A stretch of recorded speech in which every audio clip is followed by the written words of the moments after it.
Here the question says, in the given circuit, when keys are put in the gaps B and D, null point is obtained at O. But when keys are put in the gap A and C, null point is not obtained on the wire. This means that these are the four options. Now, first thing, the moment this particular diagram you understand is the sum and difference method diagram, where this EMF is E1 and this is E2.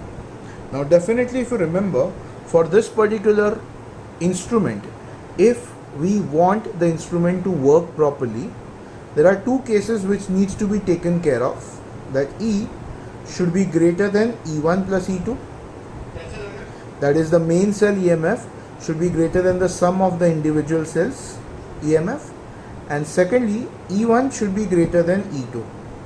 The first cell EMF should be greater than the second cell EMF, so that whenever there is a difference mode, the E1 minus E2 cannot become negative. So these are the two criteria which we need to fulfill for the successful working of this potentiometer, and that means option D is correct. And for E1 to be greater than E2, we can say E2 less than E1, which is option C is correct. So this too is something which we want, but practically they are asking you that when this gap is filled A and C, the null point is not obtained. So out of these two cases, which one is not happening, because of which we get the result as no null point on the wire? And that means the answer is either A or B. The answer cannot be C or D. I hope you understand. These are the two conditions which are required for the successful working of the potentiometer wire under sum and difference method. So these are the two cases required. If this both thing happens, then the wire will give null point at both the conditions. But one of the two things is not happening, because of which the null point is not obtained when the gap A and C are filled. Okay, so let's first see what happens when we fill the gap B and D.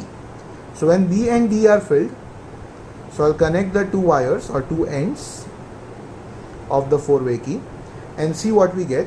We get the positive negative end of E1, then through the key I pass, and through the jump I get again a positive negative of E2, which means I'm going to have the connection like this.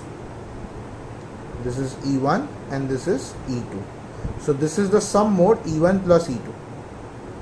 For this sum mode, we do get the null point. And when we are getting the null point for the sum mode, definitely this condition is satisfied. So if this condition is satisfied, definitely this condition is not going to happen. And so definitely answer is not A, because this condition is satisfied. Now when the gap A and C are filled, so let's connect them. We open this gap and we connect A and C over here. So now A and C are filled, B and D are open.